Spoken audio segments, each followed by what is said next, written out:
মুসা আলাইহিস সালাতু ওয়াস সালাম আল্লাহ তাআলার দরবারে যাইতেছে কথা বলার জন্য।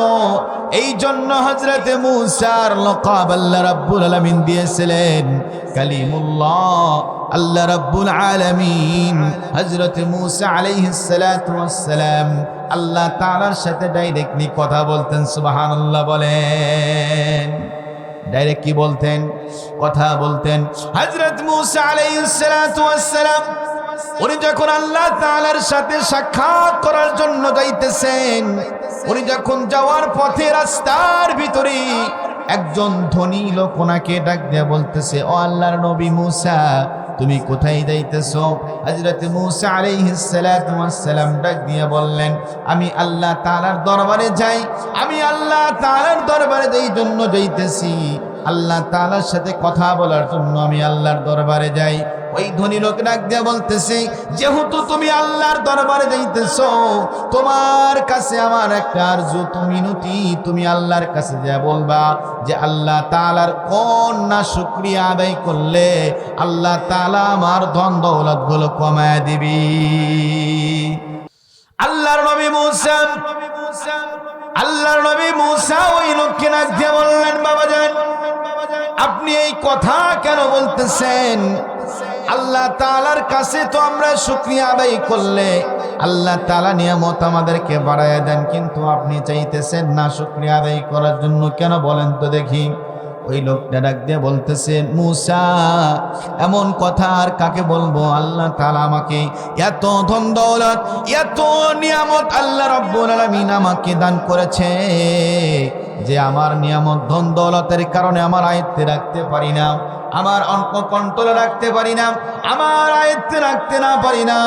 এই জন্য আমার নিয়ামত যেন, আমার সম্পদ যেন কমে যায়।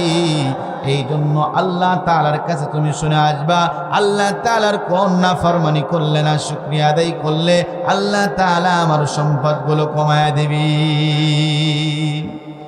হযরত মুসা আলাইহিস সালাতু ওয়াস সালাম এই কথা শোনার পরে সামনের দিকে অগ্রসর হইলেন। সামনের দিকে যাইতেছেন। রাস্তার ভিতরে হঠাৎ করে একটা মহিলা বলতেছে, আল্লাহর নবী মুসা, তুমি কোথায় চলে যাইতেছো?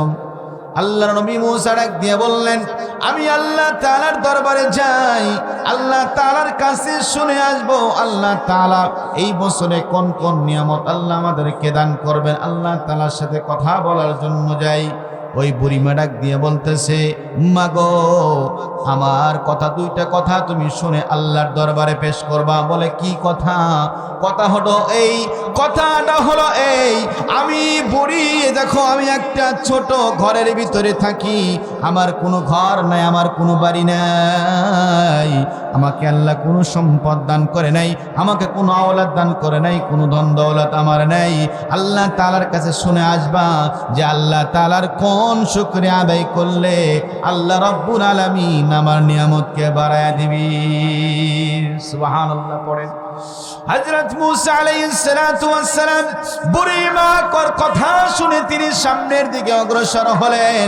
সামনের দিকে যাইতেছেন। যাওয়ার মধ্যে রাস্তার ভিতরে হঠাৎ করে একজন লোক, হাত নাই পা নাই, আবার শুধু দেহখানা মাটির ভিতরে পড়ে আছে, আবার যতটুকু দেহ আছে দেহের ভিতরে আবার পচন ধরেছে। পচন ধরা দেহ শুধু মুখ দিয়ে আওয়াজ করতেছে।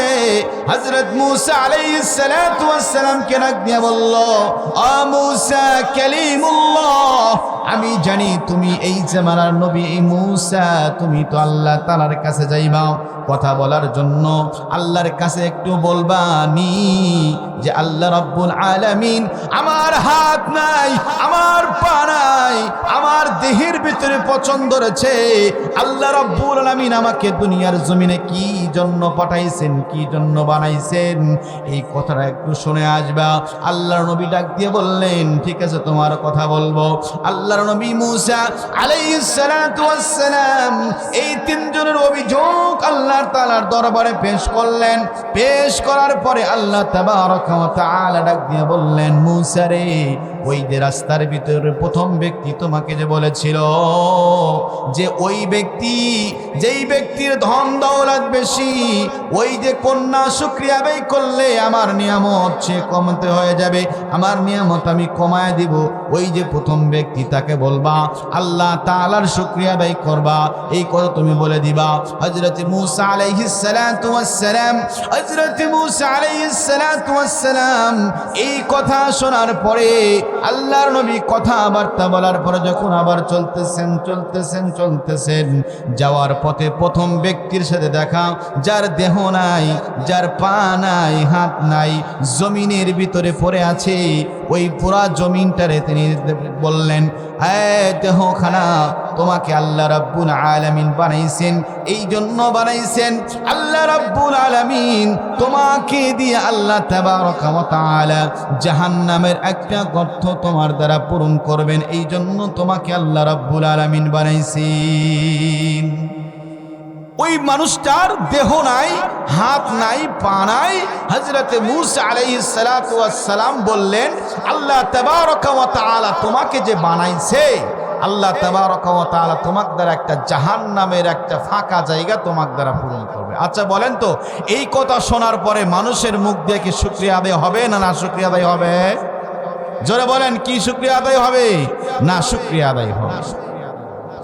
কিন্তু দেখেন আল্লাহ রাব্বুল আলামিনের নিয়ামতের শুকরিয়া আদায় করলেন। আল্লাহ যে বলেছেন, লা ইন শাকারতুম লাযীদান্নাকুম ওয়া লা ইন কাফারতুম ইন্না আযাবি লাশাদীদ।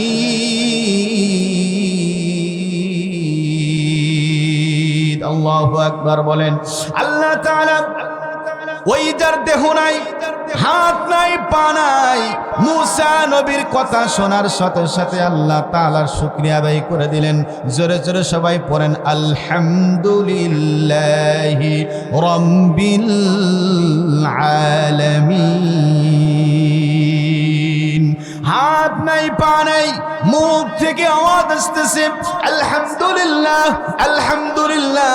আল্লাহ তাআলার শুকরিয়া যে আল্লাহ রাব্বুল আলামিন আমাকে একটা কাজের জন্য আল্লাহ বানাইছেন। সুবহানাল্লাহ পড়েন। কি বলতেছে? আল্লাহ তাআলা তো আমাকে বেকার বানান নাই দুনিয়াতে, আল্লাহ কাউকে বেকার বানাইছেনি। আল্লাহ তাআলা দুনিয়াতে কাউকে বেকার বানান নাই বাপজান। আল্লাহ রাব্বুল আলামিন দুনিয়ার জমিনে কাউকে মুসি বানাইছেন, কাউকে আবার আল্লাহ রাব্বুল আলামিন ধনাঢ্য ব্যক্তি বানাইছেন, কাউকে মধ্যবর্তী বানাইছেন। আল্লাহ রাব্বুল আলামিন শ্রেণী বিন্যাস করেছেন। এটা আল্লাহ তাআলার পরীক্ষা, এটা আল্লাহর নিজাম। এই জন্য আল্লাহ তাবারকা ওয়া তাআলার এই নিজামের ভিতরে থেকে যদি কোনো আল্লাহর বান্দা শুকরিয়া আদায় করে, আল্লাহ রাব্বুল আলামিন ওই বান্দার নিয়ামত শুকরিয়া আদায় করার কারণে আল্লাহ তাআলা নিয়ামত আল্লাহ তাআলা বাড়ায়া দেন। সুবহানাল্লাহ পড়েন। আল্লাহ তাআলা দেখেন, আপনি আমি এখানে কি সবাইকে চাকরিজীবী না? আমরা অনেকে খেটে খাই, তাই না? খেটে খাওয়া মানুষ।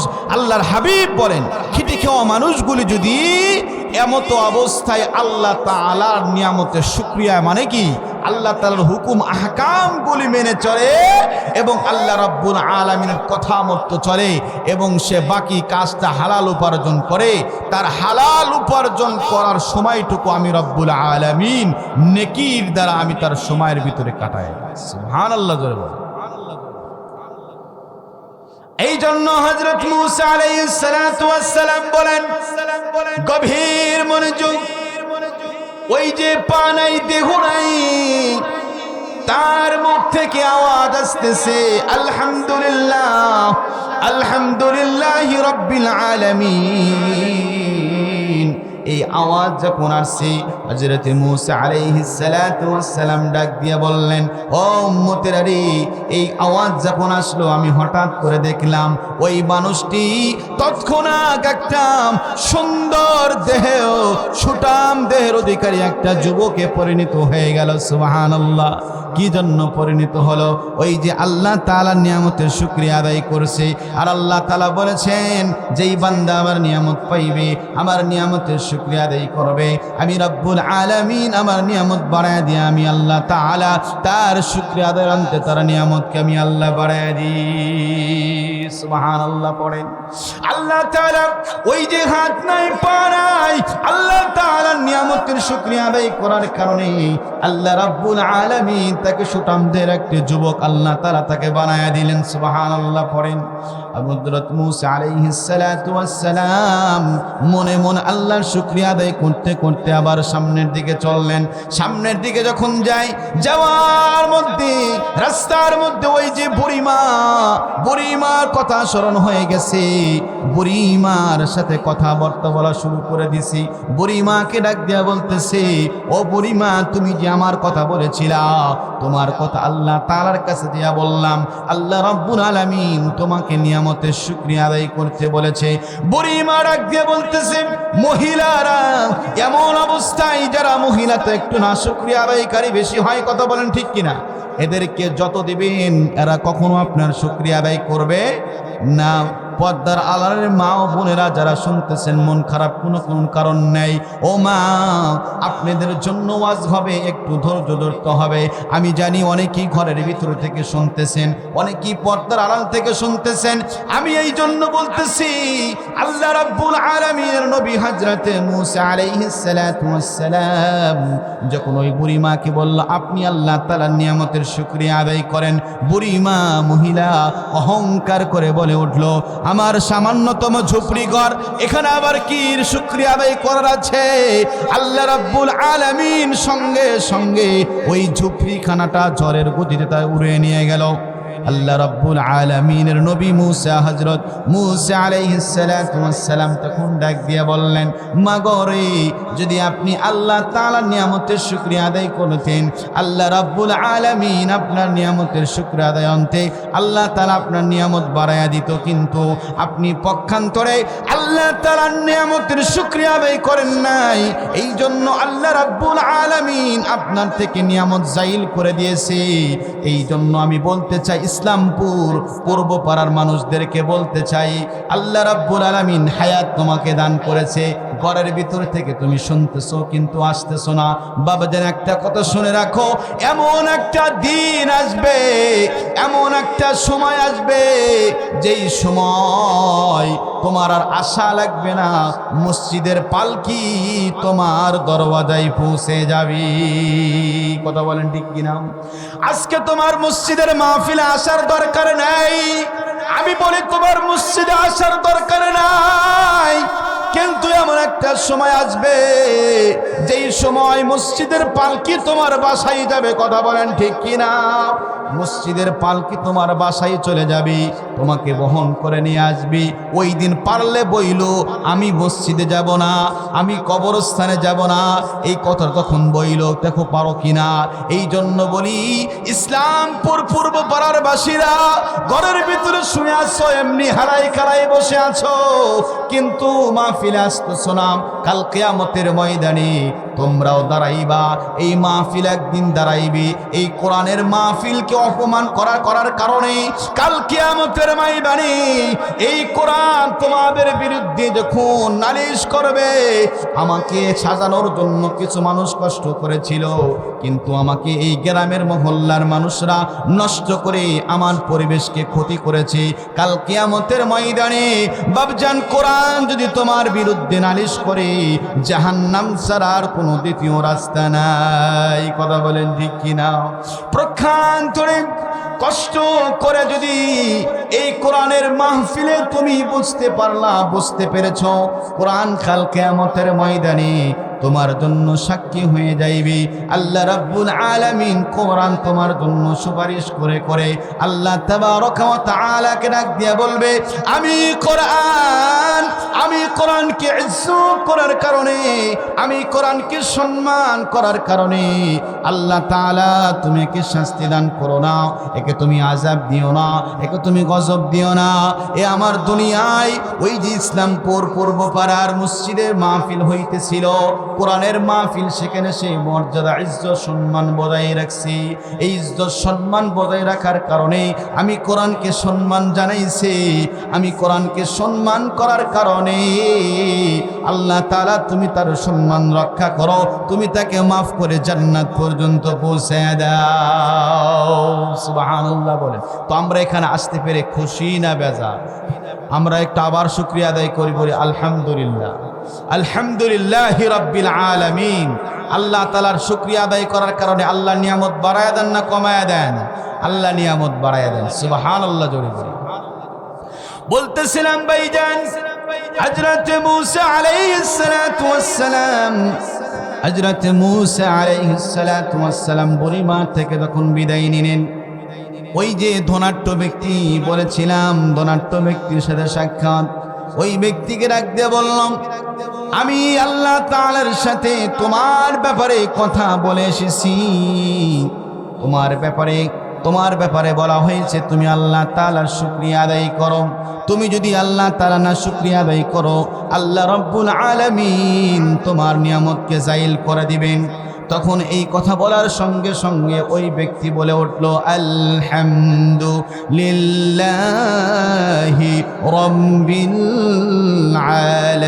আলামিন। এই কথা যখন ওই ধনাঢ্য ব্যক্তির মুখ দিয়ে যখন বাইর হইল, আল্লাহ রাব্বুল আলামিন তার নিয়ামতকে আল্লাহ তাআলা আলো বাড়াইয়া দিলেন। সুবহানাল্লাহ। হযরত মূসা আলাইহিস সালাতু ওয়াস সালাম তখন ওই ধনাঢ্য ব্যক্তিকে জিজ্ঞাসা করল, আপনার এত নিয়ামত, এত ধন দৌলত কেমনে হয়? একটু আমাকে বলবেন নি, আপনার নিয়ামত এত কেন হয়? এত ধন দৌলত মালিক আপনি কেমনে হইলেন? একটু কত কিছু বলার দরকার নাই, একটা বিষয় আপনি আমার কাছে পরিষ্কার করে যান, সেটা হলো আপনি যে খাবার খান, কোন তরিকায় খান, ওই তরিকাটা আমাকে একটু বলে যান। সুবহানাল্লাহ। হযরত মূসা আলাইহিস সালাতু ওয়াস সালাম কে ওই ধনাঢ্য ব্যক্তি ডাক দিয়ে বলতেছে, ওই গনি ব্যক্তি ডাক দিয়ে বলতেছে, আমি যখন উটের কোনো খানা খাই, উট থেকে যদি কোনো দানা পড়ে যায়, ওই দানাটাকে আমি সুন্দর করে উট থেকে নেমে সুন্দর করে ধুয়ে পরিষ্কার করে আবার সুন্দর করে খাই। এটা আমার খানার তরিকার ভিতরে, একটা আদবের ভিতরে আমি রাখছি। সুবহানাল্লাহ। হযরত মূসা আলাইহিস সালাতু ওয়াস সালাম তখন ডাক দিয়ে বলল, আল্লাহ রাব্বুল আলামিন আপনার এই নিয়ামতের শুকরিয়া আদায় করার কারণে আপনি আল্লাহ তাআলার দানার সাথে বেয়াদবি করেন না, আদবের সাথে খানা খান। আল্লাহ রাব্বুল আলামিন এই জন্য আপনার ধন দৌলত আল্লাহ বাড়া দিয়েছেন। সুবহানাল্লাহ। আল্লাহ রাব্বুল আলামিন নিয়ামত আরো বাড়ায় দিয়েছেন। এই জন্য আমরা এখানে মাহফিলে আসতে পেরে খুশি না বেজার? খুশি না বেজার? আল্লাহ তাআলা নিয়ামতের শুকরিয়া আদায় করি, আলহামদুলিল্লাহ পড়ি।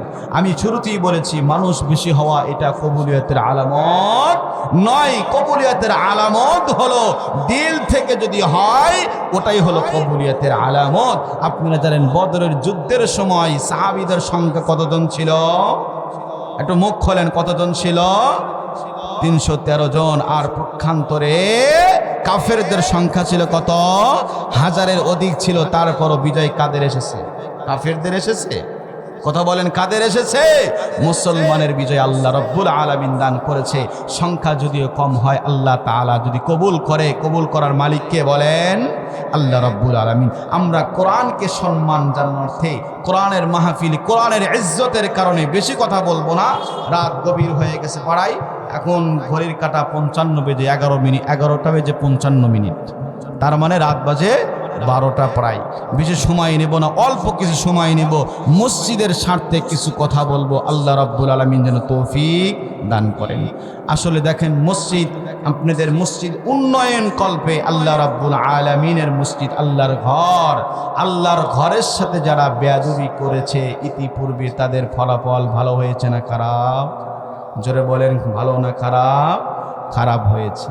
আজকে গ্রামবাসী শুনে রাখো, কান খুলে, এটা আমি বলে যাই, পরিষ্কার করে বলে যাই, যে এই বেয়াদবি তোমরা আল্লাহর ঘরের সাথে করেছো বা করবা, মনে রাখবা জাতি আল্লাহ রাব্বুল আলামিন ছেড়ে দেয় কিন্তু ছাড় দেয় না, আল্লাহ তাআলা এমন এমন বিপদ দেবেন যেই বিপদে তোমাকে 24টা ঘন্টা মনে করে দিবে যে আল্লাহর ঘর ছাড়া আমার কোনো দ্বিতীয় কোনো রাস্তা নাই। আমরা মসজিদ আসলে চিনি কোন সময়? যখন আমার পাটা নুলো হয়ে যায়, যখন আমার দাঁতটা পড়া পড়া ভাব, যখন আমার চুলটা পেকে যায়, আমার মাথার চুল পেকে যায়, তখন আমরা মসজিদ ধরি। এর আগে মসজিদে আমরা আসার কোনো পরিকল্পনা আমাদের নাই। কত মানুষ এখানে যাতায়াত করতেছে, এখানকার মানুষ নাকি অন্য গ্রামের মানুষ বলেন? এই এলাকারই মানুষ। এখানে আশেপাশে কত অনুষ্ঠান হইতেছে, বিহায়াপনা হইতেছে, কিন্তু কোরআনের মাহফিলে কোনো মানুষ নাই। এটা মূলত কি না থাকার কারণে? কোরআনের শিক্ষা না থাকার কারণে। কথা বলেন ঠিক কিনা? কোরআন আছে পাতায় কিন্তু আমলে নাই। কথা বলেন ঠিক কিনা? কোরআন আমরা পড়ি কিন্তু পড়ার মধ্যে আমল করি না, যার কারণেই তো পাশে কি হয়, কোনো গায়ে হলিদ হচ্ছে কিন্তু কোরআনের মাহফিলে মানুষ নাই। কথা বলেন ঠিক কিনা? কথা বলেন, মানুষ আসেনি? মানুষ নাই। আমি শুনলাম নাকি এই অনুষ্ঠান নাকি আবার হুজুর কেন্দ্র। নাউজুবিল্লাহ জোরে বলেন, নাউজুবিল্লাহ জোরে বললেন না আপনারা? আল্লাহ রাব্বুল আলামিন আমাদেরকে মাফ করুন, বুঝদান করুন। এই জন্য কোরআনের ইজ্জত, কোরআন শুধু পাতায় পাতায় আছে, যার কারণে আমলে না থাকার কারণে সমাজে শান্তি নাই, রাষ্ট্রে শান্তি নাই, কোনো জায়গাতে শান্তি নাই, সব জায়গায় অশান্তি। আর অশান্তি একমাত্র কেবলমাত্র কোরআনের আইন না থাকার কারণে। কথা বলেন ঠিক কিনা? আজকে যদি কোরআনের আইন থাকতো আর পার্লামেন্টে কোরআন নিয়ে যাওয়া হতো, তাইলে ইসলামপুর পূর্ব পাড়া মূল্যবাড়ির মসজিদের উন্নয়নের কল্পে মানুষ থাকবেন, এটা হতেই পারে না। কথা বলেন ঠিক কিনা? এটা হতেই পারে না। মুলক আসতেই হবে। আসবে না কেন? কোরআনের কথা শুনবে, এখানে না আসার কি আছে? কথা বলেন। মানুষ আছে। ওই যে বললাম, আমি শুনলাম মানুষ নাকি চাষতালের দোকানে, অমুক খেলার দোকানে, অমুক জায়গায় তমুক জায়গায়। মানুষ কি জন্য এখন বেহায়াপনা কাজ? কি জন্য বেহায়াপনা কাজকে নিষেধ করতে এসেছে? বলেন কে? এই কোরআন। বলেন কে? আল্লাহ রাব্বুল আলামিন কোরআনের পাকের ভিতরে বলেন, কুনতুম খায়রা উম্মাতিন উখরিজাত লিন-নাসি তা'মুরুনা বিল মা'রুফি ওয়া তানহাউনা আনিল মুনকার। সুবহানাল্লাহ বলেন। কোরআন এসেছে তোমাদেরকে সৎ কাজে আদেশ দেওয়ার জন্য আর অসৎ কাজ থেকে বিরত রাখার জন্য। আল্লাহ রাব্বুল আলামিনের কোরআন যদি আজ পার্লামেন্টে থাকতো, তাইলে পাশের বাড়িতে আওয়াজ হবে, আর কোরআনের মাহফিলে আওয়াজ হবে না। এটা কখনো হতো না। কথা বলেন ঠিক কিনা? কোরআন এসেছে এই জন্য যারা কোরআনকে সম্মান করবে, কোরআনের আলোকে নিভিয়ে দিয়ে দিতে যাবে, তারাই নিভে যাবে, কোরআনের আলো উজ্জ্বলিত হবে। কথা বলেন ঠিক কিনা? আল্লাহ রাব্বুল আলামিন এই জন্য কোরআনের পাকের ভিতরে বলেন, ইরিদুনা লিয়ুতফিউ নূরাল্লাহি বিআফওয়াহিহিম ওয়াল্লাহু মুতিম্মু নূরিহি ওয়ালাউ কারিহাল কাফিরুন। আল্লাহু আকবার বলেন। আল্লাহ রাব্বুল আলামিন কোরআনের ভিতরে চ্যালেঞ্জ করে বলেন, এ দুনিয়ার গোলামে ইসলামপুরের মুসলমান, শুনে রাখো, কোরআনের ইজ্জত করবা না, কোরআনের সম্মান করবা না। কোরআনের ইজ্জত যদি সম্মান বজায় না রাখো, যারা কোরআনের সম্মানকে উড়িয়ে দিতে চাও, কোরআনের ইজ্জতকে যারা উড়িয়ে দিতে চাও, আল্লাহ বলেন, ইরিদুনা লিয়ুতফিউ নূরাল্লাহি, আল্লাহর নূরকে, আল্লাহর কোরআনের সম্মানকে যারা উড়িয়ে দিতে চাও, কখনো পারবা না। তারাই নিভিয়ে যাবা, তারাই অসম্মান হবা, তারাই লাঞ্ছিত হবা, তারাই বেইজ্জতি হবা। কথা বলেন ঠিক কিনা? এই কোরআনকে শুধু এখন নয়, 1400 বছর আগে কোরআনকে নিভিয়ে দেওয়ার চেষ্টা করা হয়েছে, কিন্তু আল্লাহ রাব্বুল আলামিনের রহমে আল্লাহ তাবারাকা ওয়া তাআলা বলেন সূরাতুল হিজ্জের ভিতরে, আল্লাহ বলেন, না না, কখনো পারবা না। কোরআনের ইজ্জতের দায়িত্ব আমি রাব্বুল আলামিন কিয়ামত পর্যন্ত নিয়েছি।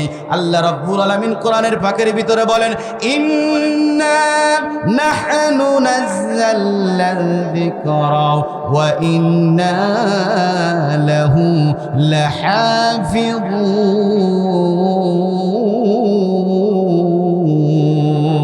আল্লাহু আল্লাহু আকবার বলেন। আল্লাহ রাব্বুল আলামিন ডাক দিয়া বলে, এই ইসলামপুর পূর্ব পাড়ার মোল্লাবাড়ির মসজিদের মুসল্লিরা শোনো, ইসলামপুরের বাসীরা শোনো। আল্লাহ রাব্বুল আলামিন ডাক দিয়া বলে, কোরআনের ইজ্জত সম্মান তোমরা যতই ব্যাঘাত ঘটাতে চাও, আল্লাহ রাব্বুল আলামিনের সম্মান দায়িত্ব হেফাজতের দায়িত্ব আমি রব্বুল আলামিন স্বয়ং নিজে হাতে নিয়েছি।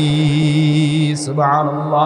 এই জন্য কে আসলো আর কে আসলো না এটার কবুলিয়াতের সত্য আল্লাহর কাছে নাই। যারা দিল খুলে কোরআনের মাহফিলে বসতে পেরেছে, যারা প্যান্ডেলে বসতে পেরেছে, আল্লাহ রাব্বুল আলামিন ডাক দিয়া বলে, বান্দারে ও বান্দা, আমি রব্বুল আলামিন যা তোর প্রত্যেকটা সেকেন্ডের সব গুনাহগুলো মাফ করে দে, প্রত্যেকটা সেকেন্ডে আমি নেকিগুলো তোর আমলনামায় দিয়ে দিলাম। সুবহানাল্লাহ। আল্লাহ রাব্বুল আলামিনের কোরআন কি বলে, এই কোরআনকে যারা পড়তে শিখেছে, যারা কোরআনের ইজ্জত করা শিখেছে, আল্লাহ রাব্বুল আলামিন তাদের মান বাড়ায় দিয়েছে। সুবহানাল্লাহ।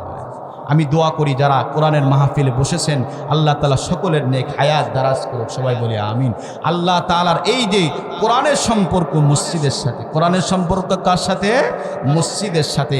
আল্লাহ রাব্বুল আলামিন কোরআনের সম্পর্ক যেহেতু মসজিদের সাথে, এই জন্য দুইটা জিনিস একসাথে হওয়ার কারণে আল্লাহ রাব্বুল আলামিন এই আর ইজ্জত আরো কি করে দিয়েছেন? বাড়িয়ে দিয়েছেন। যারা এখানে আসতে পেরেছেন, আল্লাহ তাআলা তাদের সম্মান আরো বাড়ায় দিন, সবাই বলি আমিন।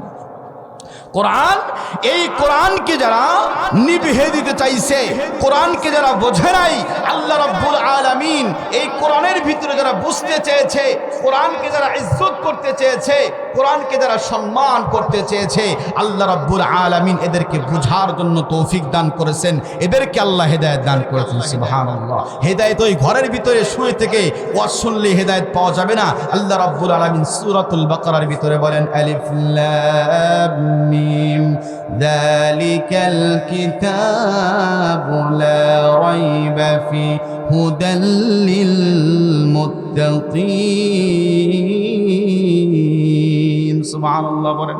আল্লাহ রাব্বুল আলামিন ডাক দিয়ে বলেন, হুদাল লিল মুত্তাকিন। তাফসীর কোন মুফাসসির কিরাম বলেন, হুদাল লিল মুত্তাকিন, মুত্তাকিনদের জন্য হেদায়েত। মুত্তাকিন কারা? আমি প্রশ্ন রাখতে চাই, মুত্তাকিনদের জন্য হেদায়েত দরকার আছে? বলেন আছে? আছে বললেন এমনি আপনারা? এই যে কোরআনের জ্ঞান না থাকার কারণে বলতেছেন আছে। এই কথাটা কয়জনে জানে? এই ইসলামপুর পাড়ার কয়জন সূরা ফাতিহাটা শুদ্ধ করে বলতে পারবে? বলেন তো দেখি।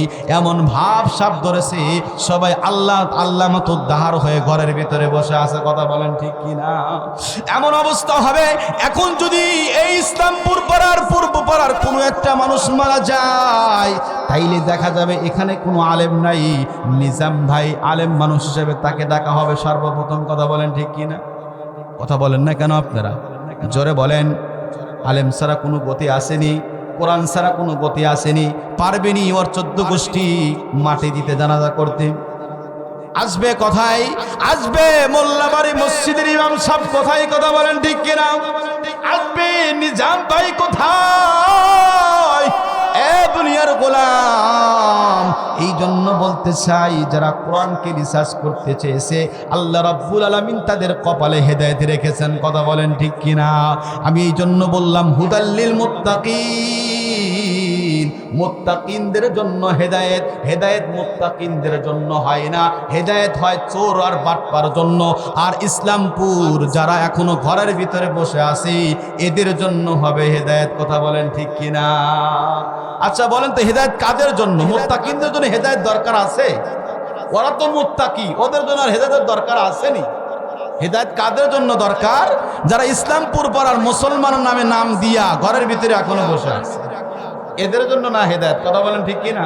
হেদায়েত চোরের জন্য, হেদায়েত ডাকাতের জন্য, কিন্তু আল্লাহ যে বললেন হেদায়েত মুত্তাকিনদের জন্য, তাইলে প্রশ্ন আসতে পারে না, আসে না? কথা বলেন ঠিক কিনা? তাহলে আল্লাহ যে মুত্তাকিনদের জন্য হেদায়েত বললেন, এর জবাব কি হবে? এর জবাব কি হবে? এর জবাব হবে এটাই, মুত্তাকিনদের জন্য হেদায়েতের কথা আল্লাহ রাব্বুল আলামিন এই জন্য বলেছেন। মুফাসসিরিন কেরাম বলেন হুদাল্লিল মুত্তাকিন, হুদাল্লিল মুত্তাকিন মানে হলো, হুদাল্লিল মুত্তাকিন মানে হলো আইবা মানে হুদাল্লিল মুত্তাকিন, যারা মুত্তাকিন, যারা মুত্তাকিন, যারা মুত্তাকিন এদের জন্য হেদায়েত। তার মানে কি? এর মানে হলো যারা হেদায়েত চায়, বলেন যারা হেদায়েত চায়, জোরে বলেন যারা হেদায়েত চায় তাদের জন্য হেদায়েত। এখানে মুত্তাকিনদের জন্য হেদায়েতের উদ্দেশ্য হলো, এর অর্থ হলো যারা হেদায়েত চায়। হেদায়েত চায় কারা? যারা আজকে মোল্লাবাড়ি মসজিদের মাহফিলে যারা প্যান্ডেলে বসেছে তারাই হেদায়েত চায়। কথা বলেন ঠিক কিনা? হেদায়েত তাদের কপালে নাই যারা ঘরের ভিতরে বসে আছে। কথা বলেন ঠিক কিনা?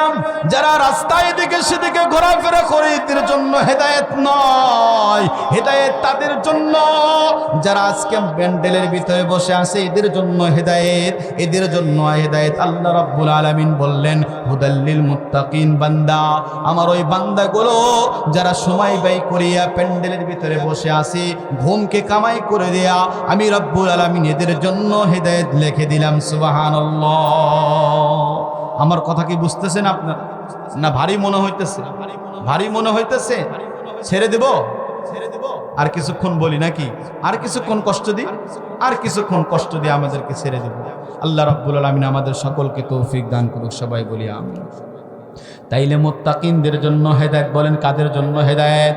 মুত্তাকিনদের জন্য হেদায়েতের অর্থ হলো, মনে রাখবেন একটা তাফসীর শিখিয়ে দিয়ে গেলাম, মুত্তাকিনদের জন্য হেদায়েত মানে যারা হেদায়েত চায়, যারা হেদায়েত চাই, যারা হেদায়েত চাই তাদের জন্য আল্লাহ রাব্বুল আলামিন হেদায়েত রাখছেন। সুবহানাল্লাহ। যারা হেদায়েত চাই নাই তাদের জন্য হেদায়েত নাই। আবু জেহেল, উতবা, শাইবা হেদায়েত চাই নাই, আবু লাহাব হেদায়েত চাই নাই, এই জন্য আল্লাহ হেদায়েত দান করেন নাই। সুদূর সেই বেলালে হাফসি বাড়ি হলো আফ্রিকা, আল্লাহ রাব্বুল আলামিন তাদের জন্য হেদায়েত রাখছেন। সুবহানাল্লাহ জোরে বলেন। সালমানের ফারসি বাড়ি কোথায়? সেই পারস্যে। সেখান থেকে দূর দূর দূর দূর করে এসে নবীর কাছে কালেমা পড়ে তারপরে মুসলমান হয়ে গেছে। কথা বলেন ঠিক কিনা? কারণ তাদের ভিতরে কালেমার দাওয়াত ছিল, তাদের ভিতরে হেদায়েত পাওয়ার তাও তলব ছিল, যার কারণে আল্লাহ রাব্বুল আলামিন তাদের জন্য হেদায়েত রাখছেন। কথা বলেন ঠিক কিনা?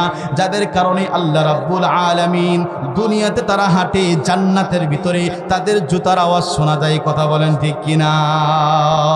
হযরতে বেলাল রাদিয়াল্লাহু তাআলা আনহু, বেলাল রাদিয়াল্লাহু তাআলা আনহু একজন হাবশী গোলাম, এমন হেদায়েত পাইছেন। নবীজি আমার মেরাজের রাতে গেছেন, আপনারা সবাই জানেন।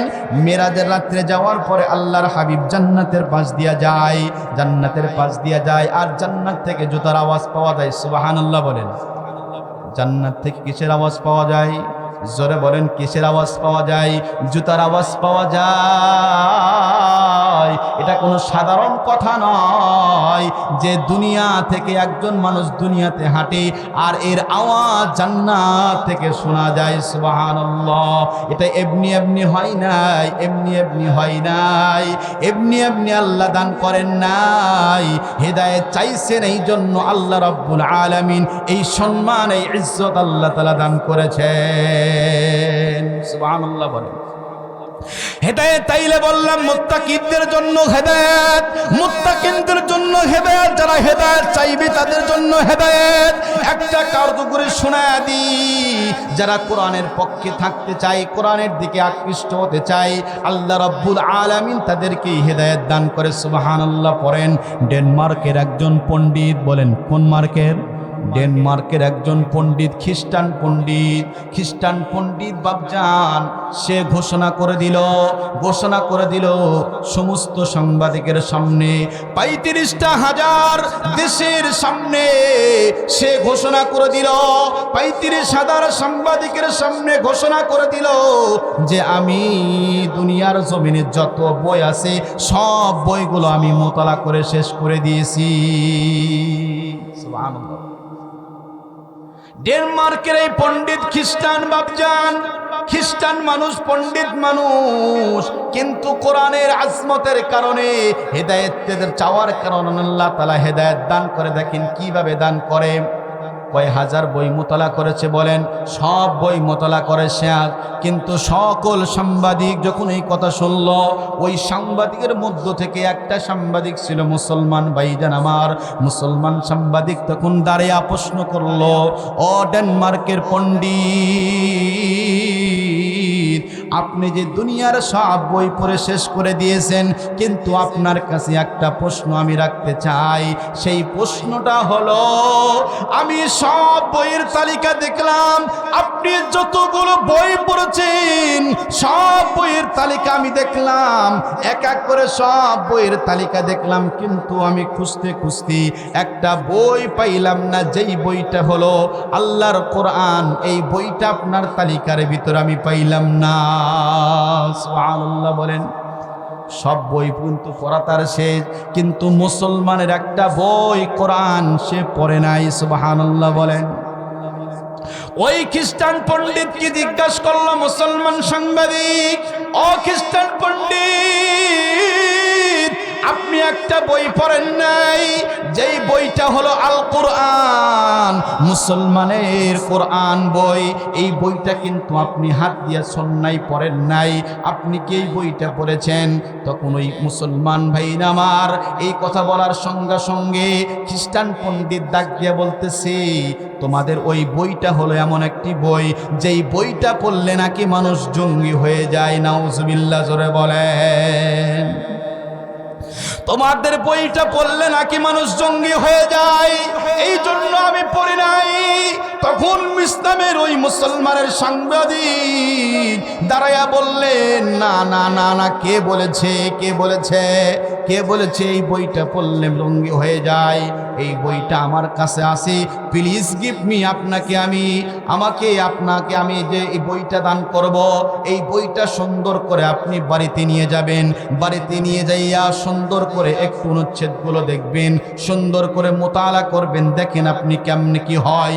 তখন মুসলমানের এই পণ্ডিত যখন এই কথাটা বলছে, ওই খ্রিস্টান পণ্ডিত ডাক দিয়া বলতেছে, ঠিক আছে ঠিক আছে, বইটা আমাকে দাও। বইটা যখন দেওয়া হলো বাপজান, বইটা ছিল কোরআনের বই, উপরে ছিল আরবি লেখা আর নিচ দিয়ে ছিল ইংরেজি অনুবাদ। সুবহানাল্লাহ বলেন। মুসলমান আল্লাহর গোলাম শোনেন, আল্লাহ তাআলা হেদায়েত কেমনে দেয়? কোরআনের মাধ্যমে। হেদায়েত যারা চাই তাদেরকে আল্লাহ হেদায়েত দান করেন। ওই মুসলমান সাংবাদিক যখন ওই একটা কোরআন শরীফ, মানে ইংরেজি তর্জমাওয়ালা একটা কোরআন শরীফ ওই খ্রিস্টান পণ্ডিতের হাতে দিয়ে বলল, আপনি এই বইটা একটু পড়ে দেখেন, যদি ভালো না লাগে আল্লাহর কসম করে বলে আর পড়বেন না, এটাকে ছুঁড়ে ফেলে দিবেন। খ্রিস্টান পণ্ডিত তখন বইটা নিলেন, বইটা নিয়ে যে বাড়িতে গেলেন। বাড়িতে যাওয়ার পরে, বাড়িতে যখন গেলেন শোয়ার আগ দিয়ে, খ্রিস্টানটা তো মূল, ওরা তো শোয় নাইট ড্রেস পরে, কথা বলেন ঠিক কিনা, হাফ প্যান পরে শোয়, খালি গায়ে শোয়। ওদের তো শোয়ার কোনো ক্যাবিলিটি নাই, কোনো নিয়ম নীতি নাই। মুসলমানদের শোয়ার তো নিয়ম আছে, নিয়ম কারণ আছে, তরিকা আছে, কিন্তু ওদের কোনো তরিকা নাই। ওরা হাফ প্যান্ট পরে শোয়, খালি গায়ে শোয়। এরকম অবস্থায় কোরআনটা হাতে নিছে। কে নিছে বলেন? খ্রিস্টানদের ওই পণ্ডিত শোয়ার আগ দিয়া আল্লাহর কোরআনকে হাতে নিছে, নিয়ে সুন্দর করে শুরুতেই পড়তেছে, আলিফ লাম মিম যালিকাল কিতাবু লা রাইবা ফীহি। সুবহানাল্লাহ পড়েন। ওই খ্রিস্টান পণ্ডিত যখন আলিফ লাম মিম যালিকাল কিতাবু লা রাইবা ফীহি, এই কথাটা যখন সুন্দর করে যখন পড়েছে, নিচে তর্জমা পড়তেছে, এর ভিতরে কোন ধরনের সন্দেহ নাই, কোন ধরনের ভুল নাই। তখন ওই খ্রিস্টান পণ্ডিত ডাক দিয়া বলতেছে, কেমন একটা বই হাতে নিলাম, যেই বইয়ের বইয়ের পর প্রথম পৃষ্ঠায় লেখা থাকে, এর ভিতরে কোনো সন্দেহ নাই, কোনো ভুল নাই, এটা তো কোনো সাধারণ কোনো বই হতে পারে না। সুবহানাল্লাহ বলেন। কারণ আমরা দেখি দুনিয়ার জমিনে কেউ একটা বই লেখলে বই লেখার শুরুতেই কিন্তু লিখে দেয় দয়া করে অনুগ্রহ করে যদি কোনো ভুল ভ্রান্তি হয়ে থাকে ধরিয়ে দিবেন। কথা বলেন ঠিক কিনা? লেখা থাকে কি থাকে না? কিন্তু এমন একটি বই খ্রিস্টান পণ্ডিত বলে এমন একটি বই জীবনে পাইলাম যেই লেখক শুরুতেই বলে দিলেন লা রাইবা ফি, যার মধ্যে কোনো সন্দেহ নাই, কোনো ভুল নাই। সুবহানাল্লাহ বলে। এমন কেউ সাহস করে বলতে পারবেনি? এরকম কথা কেউ লেখক বলতে পারবে? দুনিয়ার জমিনে কোনো লেখক বলতে পারবেনি, কেউ বলতে পারবে না, একমাত্র কেবলমাত্র কোরআন ছাড়া। কথা বলেন ঠিক কিনা? কোরআনই এই কথা বলে দিতে পারে, এর ভিতরে কোনো সন্দেহ নাই, এর ভিতরে কোনো ধরনের ভুল নাই। লা রাইবা ফি, এই কিতাব এমন একটি কিতাব যার ভিতরে কোনো সন্দেহ নাই, ভুল নাই। এই কথাটা আল্লাহ রাব্বুল আলামিন বলতে পারে, কারণ ওই যে 1400 বছর আগে এই কোরআনটাকে বিকৃতি করার জন্য কাফির বেঈমান মুশরিকরাও কিন্তু এর পিছনে কিন্তু পড়েছিল। যতই পিছনে পড়েছিল কিন্তু কোরআনকে কিন্তু পদদলিত করতে পারে নাই। কথা বলেন ঠিক কিনা? তারাই কিন্তু পদদলিত হয়েছে, ধ্বংস হয়েছে। আল্লাহর হাবিবকে ডাক দিয়া বলা হলো, এ মুহাম্মদ ওয়ামা হুয়া বিমাজনুন, তুমি কি মাজনুন? তুমি কি পাগল? তুমি কি আবিষ্কারক? তুমি কি সিহর? তুমি কি জাদুঘর? তুমি এমন কেন বলো? এমন করে কেমন কিতাব কি তুমি নাজিল করো নিজের পক্ষ থেকে? মুহাম্মদ ডাক দিয়া বলে, না না না না, এই কোরআন আমার পক্ষে তো নাজিল নয়, রব্বুল আলামিন নিজে স্বয়ং নাজিল করেছেন। সুবহানাল্লাহ।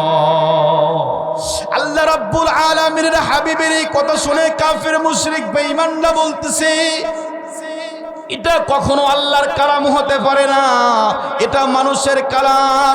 তখন আল্লাহর হাবিব ডাক দিয়া বললেন, যদি মানুষের কালাম হয় তাইলে এর মধ্যে একটা নিয়ে এসে দেখাও। সুবহানাল্লাহ বলেন। আল্লাহ রাব্বুল আলামিন বলেন, ওয়া ইন কুনতুম ফি রাইবিম মিম্মা নাযালনা আলা আবদিনা ফাতু বিসূরাতিন মিন মিথলি ওয়াদউ শুহাদাকুম মিন দুনিল্লাহি ইন কুনতুম সাদিকিন।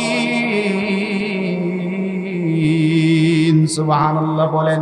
আল্লাহ তাআলা চ্যালেঞ্জ শুরু দিলেন 1400 বছর আগেই, বান্দা যদি এরা মুহাম্মাদের পক্ষ থেকে হয় তাইলে তোমরা একটা সূরা আবৃত্তি করে দেখাও, যদি পারো তোমাদের 14 গোষ্ঠী নিয়ে আসে একটা সূরা আবৃত্তি করে দেখাও। পারবা না, পারবা না, কিয়ামত পর্যন্ত পারবা না। আল্লাহ রাব্বুল আলামিন সেই চ্যালেঞ্জ শুরু দিয়েছেন।